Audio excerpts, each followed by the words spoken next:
They begged for mercy, but the Earth sent its champions. The silence was wrong. Captain Jiho Kim knew at the moment his ship dropped out of faster-than-light travel. New Horizons should have been alive with radio chatter, farming reports, children laughing on the community channels. Instead, there was nothing but the cold hiss of empty space. "Status report," Jiho said. His voice calm despite the ice forming in his gut. Commander Minho Lee worked his console with quick fingers. "All satellites are offline. Defense platforms are dark." No response to our hails. He looked up, his face tight. "Sir, it's like the whole colony just vanished." Jiho gripped the armrest of his command chair. 20,000 people lived on New Horizon. Farmers, teachers, children born under alien suns but still human. Still his responsibility. "Take us in. Combat speed. Shields up." The warship Indomitable moved toward the planet like a shark sensing blood. Through the main view screen, New Horizon looked normal. Blue oceans, green continents, white clouds drifting across the atmosphere. Beautiful, peaceful, empty. Dr. Hyeri Park joined Jiho on the bridge, her scientist's uniform crisp despite the early hour. She was young for a xenobiologist, barely 30, but her eyes held the weight of someone who had seen too much go wrong. "Any signs of weapons fire? Plague? Natural disaster?" "Nothing," Minho said. "That's what's wrong. There should be something." They entered orbit. The colony spread below them like a ghost town. Buildings stood intact. Roads connected empty houses.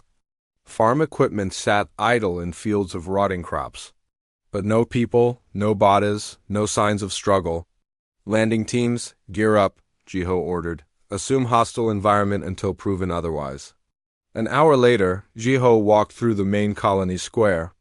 His boots echoed on empty pavement. Shops stood open, food still on the shelves. A child's toy lay abandoned in the middle of the street. Behind him, his Marines moved with weapons ready, but there was nothing to shoot at. Just absence. Just silence. "Captain, you need to see this." Hyeri's voice came through his helmet radio. She stood at the colony's data center, her face pale behind her faceplate. Inside, the server still hummed with power. Hyeri pulled up surveillance footage, her hands shaking slightly. "It happened 3 days ago, morning, watch." The screen showed the colony square, alive with morning activity. People buying breakfast, children running to school, normal, then the sky darkened. Ships descended, massive and organic-looking like flying serpents made of metal and flesh. Jiho recognized them immediately.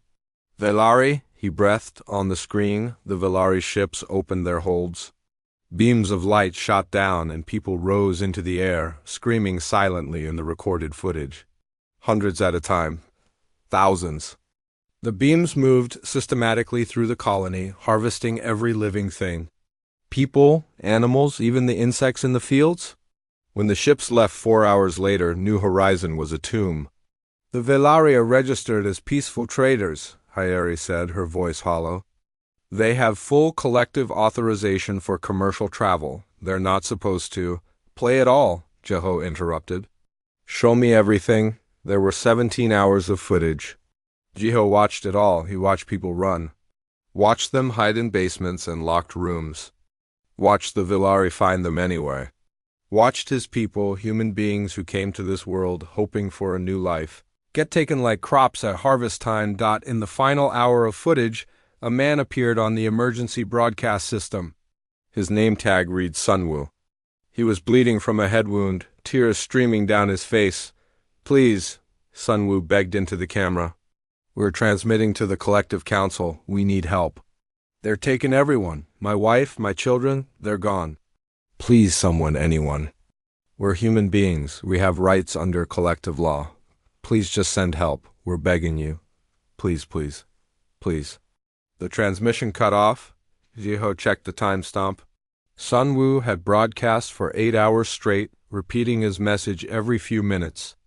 The collective had received it. Jiho could see the acknowledgement codes in the data logs. They received it and did nothing. "Sir," Minho's voice was tight with rage. "I've decrypted the collective response. You need to read this." Jiho took the datapad. The message was short, written in the cold, bureaucratic language of galactic law.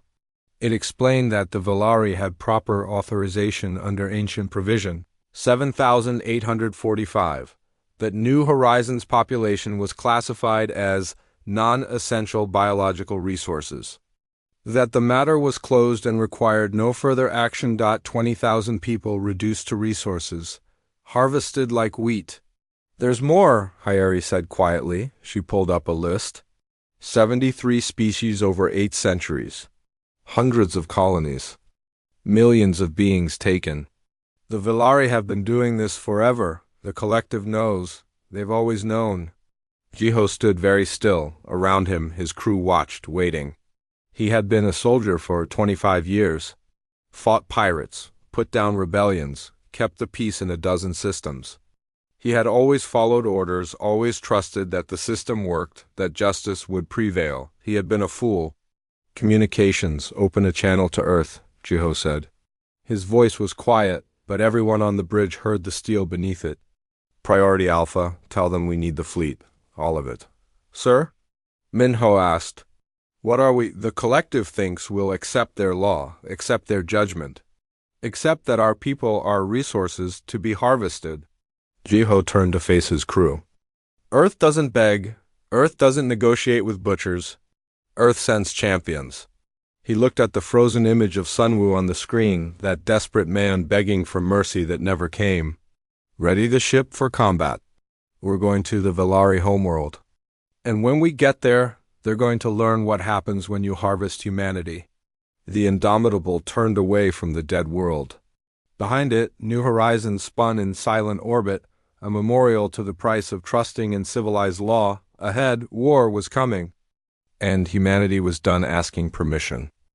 They'd begged for mercy, but the Earth sent its Champion 6 warships came out of faster-than-light travel at the edge of the Velari home system. Not sneaking, not hiding. They came with weapons hot and shields blazing. Broadcasting their arrival on every frequency, Admiral Sira Choi stood on the bridge of her flagship, the righteous fury, and watched the enemy homeworld grow larger on her screens. She was 56 years old, with gray hair and cold eyes. Her daughter had been on New Horizon, had been harvested with the others. The Velari would pay for that. They would all pay. Admiral, we're receiving multiple transmissions from the collective, her communications officer reported. They're demanding we stand down immediately. Ignore them, Sira said flatly. Ma'am, they're saying this is an act of war, that we're violating 3,000 years of collective law. Sira smiled, and it was not a pleasant expression. Good, let them know humanity is done following their laws. The Velari system was heavily defended. Weapons platforms orbited every major moon. Defense stations ringed the homeworld. Hundreds of warships moved to intercept the human fleet. On paper, it should have been a slaughter. 6 human ships against a military force that had conquered 30 star systems. All ships, weapons free, Sira ordered. Show them why you don't harvest Earth's children. Lieutenant Doyan Han sat in the cockpit of his fighter, his call sign Reaper painted on the hull. He was 24 and cocky and absolutely ready to introduce the Velari to human aerospace combat. His squadron launched from the Indomitable's flight deck, 50 fighters screaming toward the enemy fleet. Reaper Squadron on me, Doyan called. Let's give them a warm welcome. The Velari had never fought humans before. They relied on numbers and overwhelming firepower. Their ships were massive, their weapons powerful, their tactics tested over centuries of conquest. They expected the tiny human fighters to break against their formation like waves. Against stone, Doyan's squadron went through them like bullets through paper. Human fighters were small, fast, and piloted by people who thought three-dimensional combat was fun. Doyan rolled his craft through a gap between 2 Velari destroyers, fired his missiles, and was gone before the enemy could even target him. Behind him, both destroyers erupted in flames. Splash 2, Doyan laughed. Who's next? The space battle became chaos. Velari ships tried to track targets that moved like they were physics optional. Human warships unleashed weapons the collective had banned centuries ago. nuclear missiles, kinetic kill vehicles, directed energy weapons that could cut a ship in half. The Indomitable, with Captain Jiho in command, went straight for the enemy flagship. It was 3 times their size, bristling with weapons, shielded by the most advanced technology the Velari could build. Jiho didn't care. "All forward batteries, target their bridge," Jiho ordered. Fire! The nuclear-tipped missiles crossed the distance in seconds. The Velari flagship's shields flared, held for a moment, then collapsed. The explosions tore through the ship's forward section, leaving it crippled and drifting. Across the galaxy, the Collective Council watched in horror. Humanity was using nuclear weapons. In space combat, the barbarians had never disarmed at all. "They've hidden their true military strength," one counselor whispered. "They lied to us." "No," another responded. "They simply never told us everything. And we were arrogant enough to never ask." The battle lasted 6 hours. When it ended, 20 Velari warships were destroyed. The rest retreated.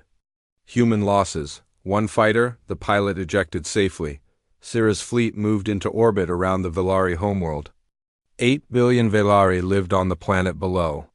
Cities sprawled across 5 continents. It was beautiful, peaceful, and now completely at humanity's mercy. "Admiral," Jiho's face appeared on Sira's communication screen. "We're receiving transmissions from the surface. Civilian broadcasts. What are they saying?"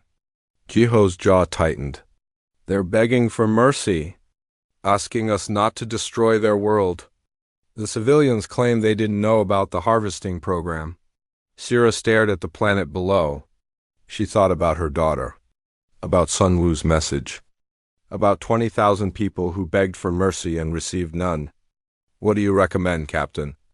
"I want to burn their world to ash," Jiho said honestly.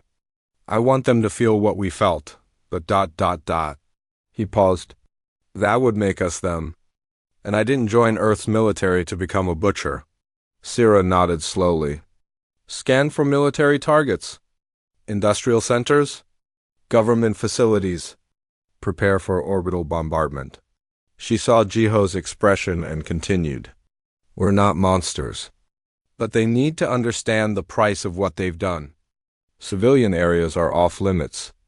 Everything else is fair game." "Understood, Admiral." Before Sira could give the order to fire, her communications officer spoke up urgently. "Ma'am, we have a new transmission. It's Ambassador Yumbi Shin, direct from the Collective Council chambers."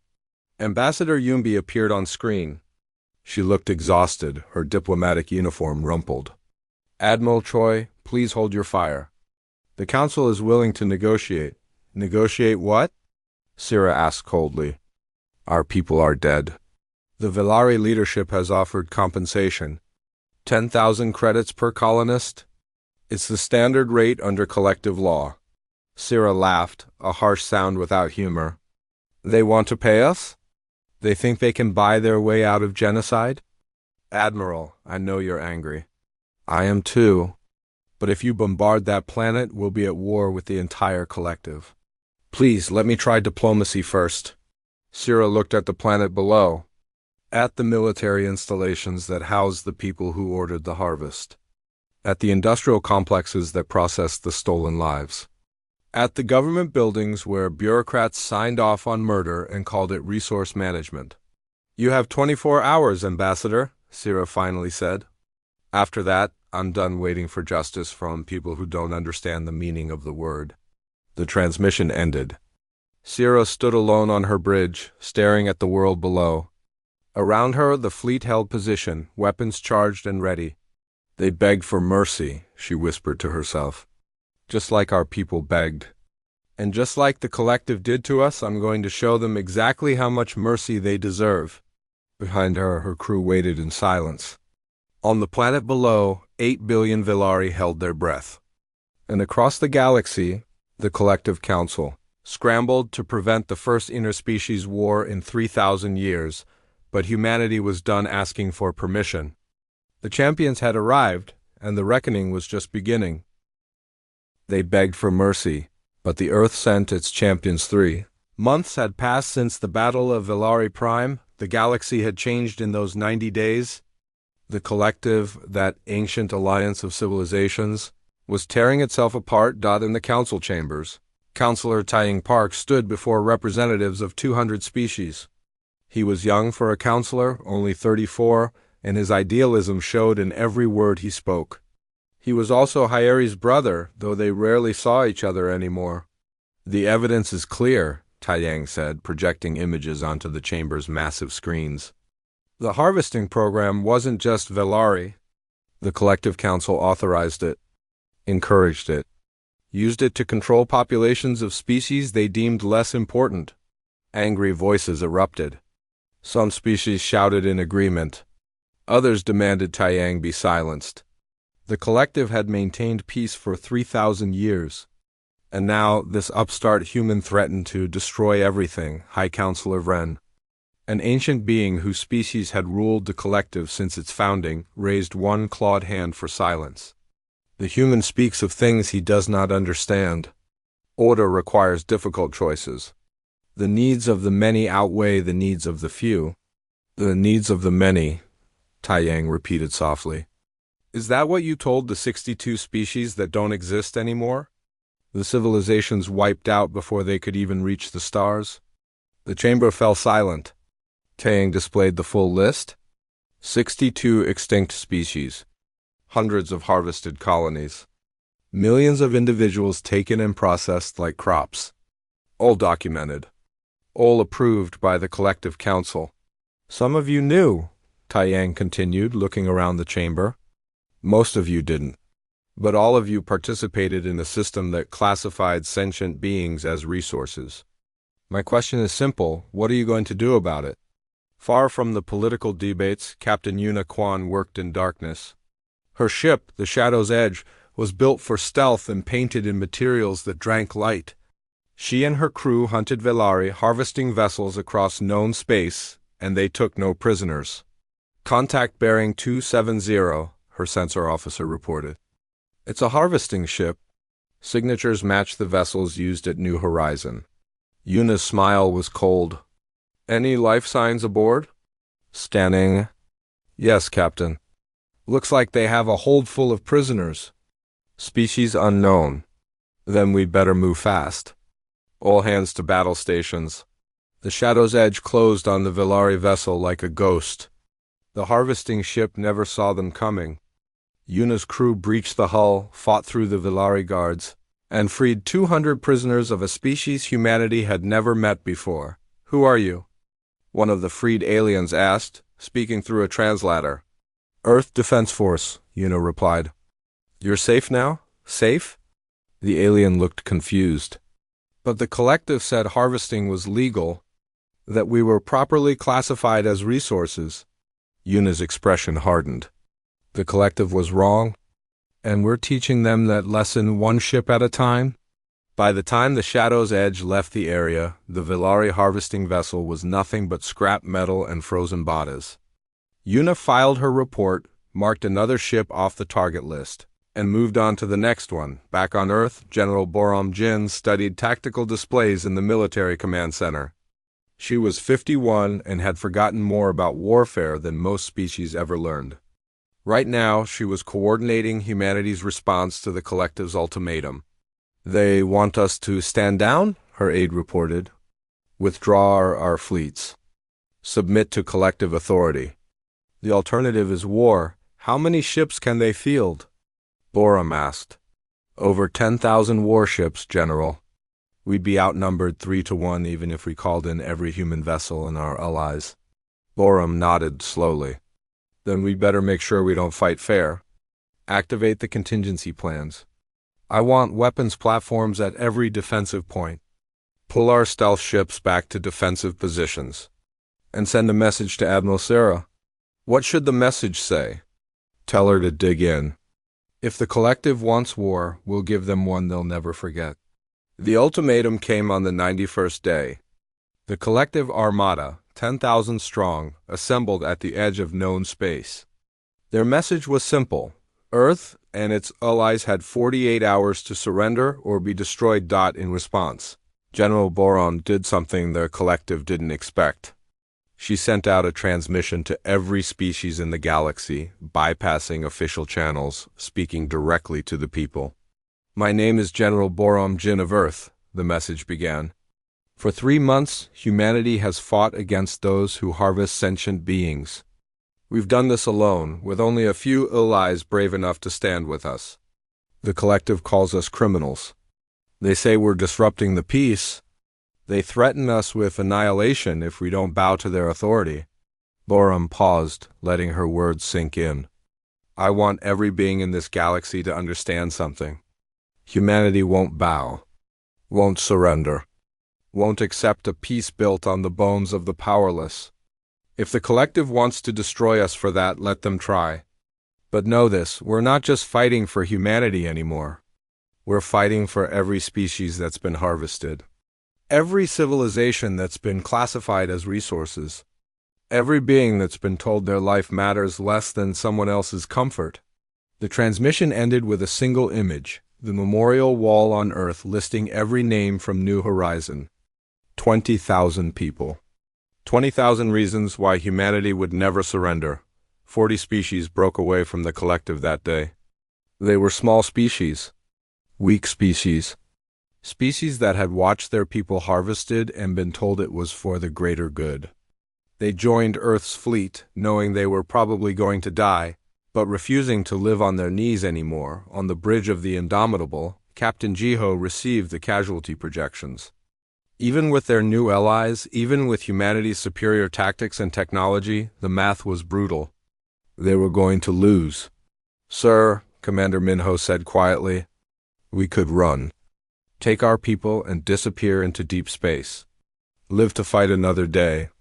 Jiho thought about Sun Wu's message, about New Horizon, about all the species that had begged for mercy and received none.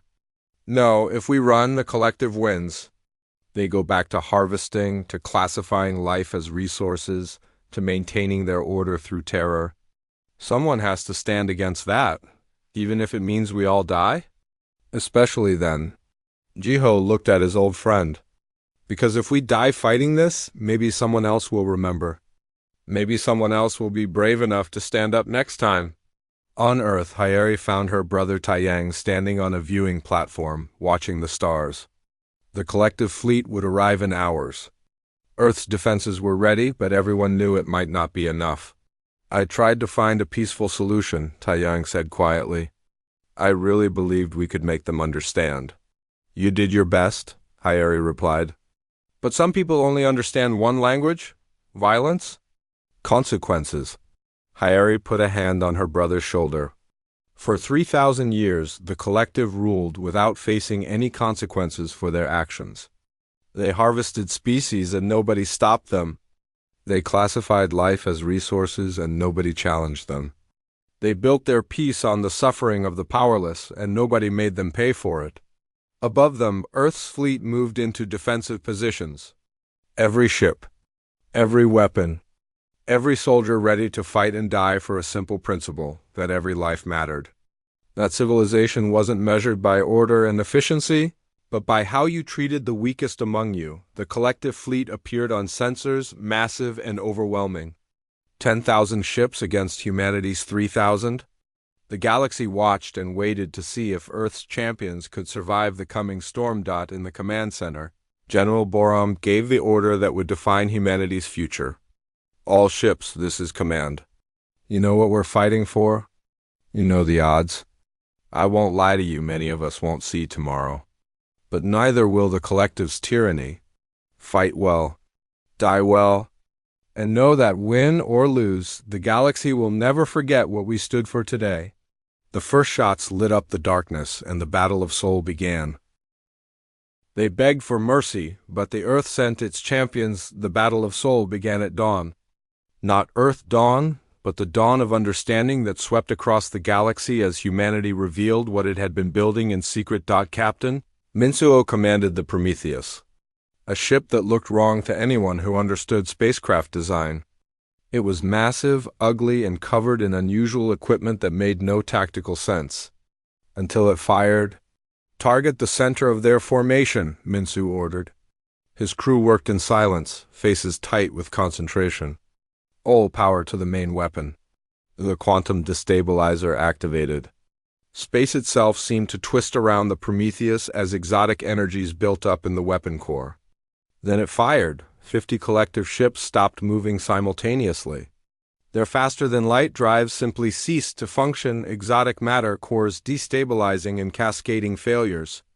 The ships became floating debris, their power systems dead, their crews stranded in regular space with no way home. "Reload," Minsu said calmly. "Next target." On Earth, Dr. Jiwon Beek watched the battlefields with growing horror. She was 29 years old and had created the quantum destabilizer as a theoretical exercise. She never meant for it to be used like this. Never imagined her equations would kill thousands. "Stop," she whispered to the screens. "Please just stop." But the battle continued. The Prometheus fired again and again, each shot crippling dozens of ships. The collective had never faced technology like this. Their scientists had declared quantum destabilization impossible 3 centuries ago. Humanity proved them wrong in the most violent way possible. Admiral Sira watched the collective fleet break apart. Their formation collapsed as ship after ship went dark. The Allied fleet pressed forward, and for the first time, the collective forces began to retreat. "They're falling back," her tactical officer reported. "Admiral, we're winning." Sira didn't smile. Winning meant death. Thousands of beings dying because their leaders chose tyranny over justice. "Maintain pursuit. Don't let them regroup." Lieutenant Doyon Han flew through the chaos of battle, his fighter squadron weaving between dying ships and weapons fire. He had dreamed of being a hero since childhood. Now, surrounded by death and destruction, he understood that heroes weren't glorious. They were necessary. "Reaper Squadron, form up on me," he called. "We've got troop transports trying to escape. Command wants them disabled, not destroyed." "Copy that, Reaper." "Going non-lethal." They caught the transports at the system's edge, fired carefully aimed shots at their engines, left them drifting but intact. Inside those ships, thousands of collective soldiers waited to be captured. They would live. That was the difference between Earth and the collective. Earth remembered that even enemies were people. Then the transmission came. High Counselor Vren himself, his ancient face filling every screen in both fleets. "Enough," Vren declared. "The collective surrenders, unconditional, immediate. We will dismantle the harvesting program. We will compensate the victim species. We will allow human representation in the council leadership." He paused. "We accept Earth's terms. Please stop the killing." Sierra wanted to believe him, wanted this nightmare to end. But she had learned not to trust easily anymore. "Captain Jiho," she called. "What's your read on this?" On the Indomitable's bridge, Jiho studied the tactical data. Something felt wrong. The collective had given up too easily. An empire that lasted 3,000 years didn't surrender after one battle. "Commander Minho, check the scanning logs. Are all collective forces accounted for?" Minho worked his console. His face went pale. "Sir, we're missing about 30% of their fleet. They never showed up to the battle. Find them." It took an hour, but Captain Yuna's stealth ships found the answer. The missing collective fleet wasn't at Seoul at all. They were positioning around humanity's allied worlds, carrying weapons banned even by collective law, bioweapons, planet killers. Weapons designed to make examples of species that refused to obey. The surrender was a trap. While Earth celebrated peace, the collective would annihilate every species that stood with humanity. A lesson written in blood. This is what happens when you resist. Sierra listened to Yuna's report and felt cold rage settle over her. "General Borom, tell me you have a contingency plan." On Earth, Borom smiled grimly. "I've had one since the war started." "Execute Protocol Champion." Across the galaxy, human ships that had been hiding in dead systems, in asteroid fields, in the dark spaces between stars, suddenly activated. Half of Earth's military wasn't at Seoul. They were positioned in collective space. Waiting, the collective reserve fleet found themselves surrounded. Their homeworld suddenly had human warships in orbit. and High Counselor Vren found the indomitable holding position directly above his council chambers. Jiho broadcast on all frequencies. Every species in the galaxy heard his words. You tried to trick us, tried to murder our allies while pretending to surrender. You thought humanity would celebrate and let down our guard. Jiho's voice was cold as vacuum. You were wrong. On screens across the galaxy, human weapons charged. Earth's message was clear: surrender for real or watch your worlds burn. You taught us your lessons well, Jiho continued. That mercy is weakness. That compassion is inefficiency. That some lives matter less than others. We learned from the best teachers in the galaxy. And now we're going to teach you something in return. High Counselor Vren appeared on screen, his ancient composure finally cracking. What do you want? Justice, Jiho replied simply. Real justice. Not your laws that classify beings as resources. Not your order built on suffering. Real justice. The kind where everyone's life matters. Where the strong protect the weak instead of harvesting them. You'll destroy the collective. 3,000 years of peace. Built on how many graves? Jiho interrupted. How many extinct species? How many harvested colonies? Your peace came at a price, Counselor. The powerless paid it. Now you're going to pay too. Admiral Sarah issued the orders. Every collective military installation was to be neutralized. Every harvesting facility destroyed. Every council member who authorized the harvesting program would face trial. And if they resist? Her aide asked. Then they die. Sierra looked at the tactical displays showing collective worlds surrounded by human ships. We gave them a chance for mercy. They chose deception. They don't get a second chance. The collective council chambers, 3 days later. Human Marines stood guard as the council members sat in their ancient seats. For the first time in millennia, they were not the ones in power. Captain Jiho stood before them. Behind him, representatives from every species the collective had harvested watched silently. This council is dissolved, Jiho announced. The harvesting program is ended. The classification of sentient beings as resources is abolished. And every member of this council who voted to authorize harvesting will face trial. You can't do this, one counselor protested. We are the collective. We maintained order for 3,000 years. Without us, there will be chaos. Maybe, Jiho agreed. But there will also be justice, and freedom, and the understanding that every life matters, not just the lives of those powerful enough to make the rules. High Counselor Vren stood slowly. And what happens to us? You'll face trial by representatives of the species you harvested. They'll decide your punishment. They'll kill us. Maybe, or maybe they'll show you more mercy than you showed their people. Jiho met the ancient being's eyes. Either way, you'll finally face consequences for your actions. 3,000 years of immunity is over. As human Marines led the council members away, Jiho felt no triumph. Only exhaustion. The war was over. The collective had fallen. But the real work was just beginning, building something better from the ashes. Outside, the galaxy watched and wondered. Earth's champions had won. Now came the hard part, proving they could build peace without becoming the next tyrants. They begged for mercy, but the Earth sent its champions. The trial lasted 3 months. Every species that had suffered under the collective's harvesting program sent representatives. They came from across the galaxy, some traveling for weeks to be there. They needed to see justice done. The former council members sat in what had once been their chamber of power.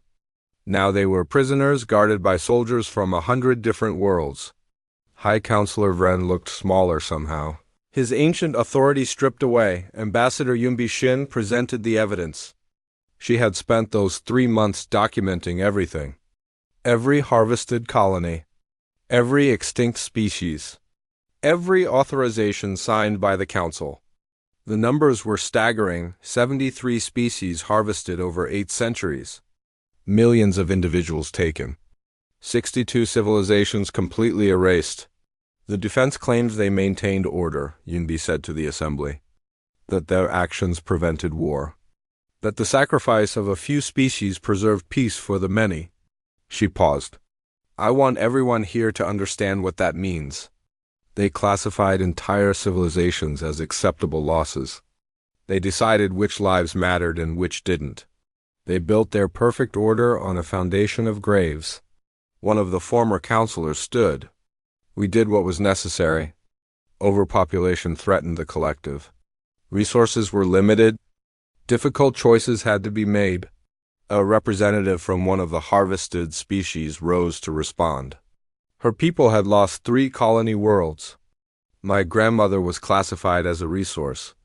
My grandfather was harvested while begging for mercy. My people spent 200 years rebuilding from the edge of extinction. And you call that a difficult choice? The counselor had no answer. The judgment came from consensus. Representatives voted not by species power or political influence, but one representative, one vote. Every voice equal. The verdict was unanimous. Guilty. The punishment was chosen by the 62 extinct species successor civilizations, those who had survived to rebuild after their worlds were harvested. They didn't choose death. They chose something worse for beings who had ruled an empire, irrelevance, the former council. Members would be exiled to a quarantined world. They would live out their days with no power, no influence, no ability to harm anyone ever again. They would know what it meant to be powerless. High Counselor Vren looked at Captain Jiho as the guards led him away. You think you've won? But empires always fall to the same disease, the belief that everyone's voice matters equally. Your galactic accord will collapse into chaos within a decade. Maybe, Jiho replied.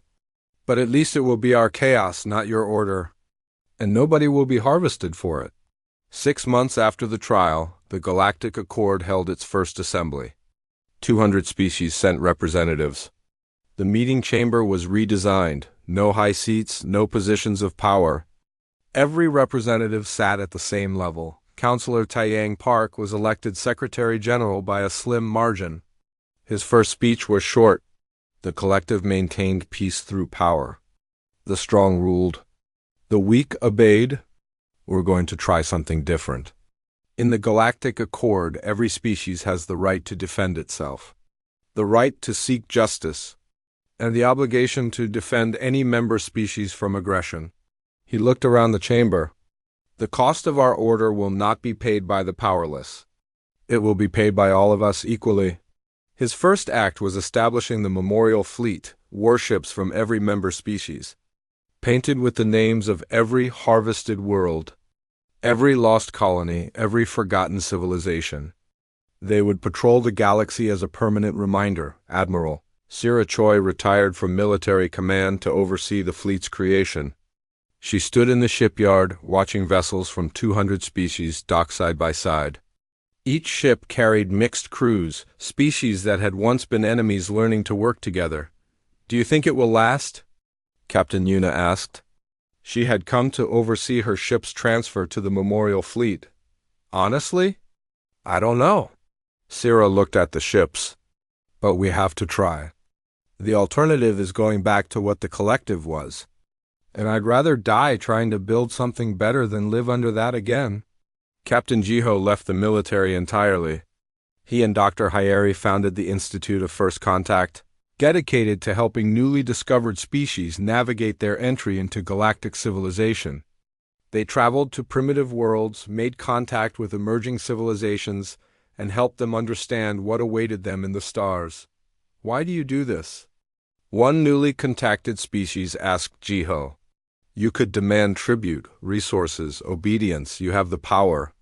Because someone should have done this for us, Jiho replied. Someone should have warned us about the collective's laws, about harvesting, about the cost of trusting the wrong people. We can't change what happened to us, but we can make sure it doesn't happen to you. Lieutenant Doyan Han, now Commander Han, taught at the Accord Military Academy. His students came from species that had been enemies months ago. They learned human tactics, human strategy, and human values. The most important lesson, Doyan told his class, isn't how to fire weapons or fly ships. It's remembering who you're fighting for. We don't fight for territory or resources or glory. We fight to protect those who can't protect themselves. The moment you forget that, you become the enemy. Dr. Jiwon Beek continued her research, but now focused on defensive technologies. She had created the quantum destabilizer that helped win the war. Now she worked on shield systems that could protect colony worlds from any attack. I can't undo what I made, she told Hyeri during one of their research collaborations. But I can make sure we never need to use it again. Captain Yuna Kwan commanded a Memorial Fleet battle group. Her mission hadn't changed: find harvesting operations and end them. But now she worked with ships from across the galaxy, showing other species how to hunt those who preyed on the weak. You're still fighting the war, Yuna's executive officer observed. The war never ended, Yuna replied. It just got bigger. Now instead of fighting the collective, we're fighting everyone who thinks they can harvest sentient beings, pirates, slavers, anyone who treats life as a resource. And we'll keep fighting until they understand the galaxy has changed. The powerless have champions now. 5 years after the war's end, a transmission reached Accord space from an unknown region. Another civilization, vast and ancient, had noticed humanity's rise. They were curious about the species that toppled the collective. Their message was polite, respectful, but General Borum, retired but still consulted on strategic matters, saw the threat beneath the courtesy. They're testing us, she told Jiho and Sira over dinner at a cafe on Earth. Trying to figure out if we're dangerous or exploitable? What do you recommend? Sira asked. Same thing we always do. Be honest, be strong. And make it clear that we're not interested in conquest, but we're absolutely willing to fight. Jiho smiled. You think we'll be at war again soon? I think the galaxy is full of species like the collective. Beings who ruled for so long they forgot what resistance looks like. They'll test us. Push boundaries. See if we're serious about defending the weak. Boram sipped her drink. And we'll show them we're very serious. Above Earth, the Memorial Fleet passed on its eternal patrol. On every ship and every language of every Accord species, the same phrase was inscribed. They begged for mercy, but the Earth sent its champions. And the champions answered. Construction began on the next generation of Accord warships. Not because anyone wanted war, but because everyone understood peace wasn't maintained through submission. It was maintained by making aggression too costly to attempt. The galaxy had changed. Species that once accepted harvesting as inevitable now fought back. Civilizations that once bowed to the powerful now stood tall. And everywhere, on every world, people looked to the stars knowing that if tyrants rose again, Earth's champions would answer. In the Institute of First Contact, Jiho taught young diplomats from across the galaxy. The collective believed order came from hierarchy, that peace required some species to rule and others to obey. They were wrong. Then where does peace come from? A student asked. Jiho looked at the diverse group of students, species that had once been classified as resources now learning to be leaders. Peace comes from the understanding that every life matters, that the strong protect the weak instead of exploiting them, that civilization isn't measured by power, but by how you treat those who have none. He smiled. And when someone threatens that peace, when they try to bring back the old ways, when they think might makes right, that's when they learn what happens when you cross humanity. They learn that Earth doesn't negotiate with tyrants. Earth doesn't beg. Earth sends its champions. The students sat in silence, absorbing the lesson. Outside, the stars gleamed. The galaxy was vast, and new threats would always emerge. But for the first time in millennia, the powerless had hope, because somewhere out there, humanity's ships patrolled the darkness. And if anyone tried to harvest, to conquer, to classify life as resources, they would find Earth's champions waiting. The message was clear. The age of tyranny was over. The age of justice had begun. And it was written in the blood of those who thought they could prey on the weak without consequences.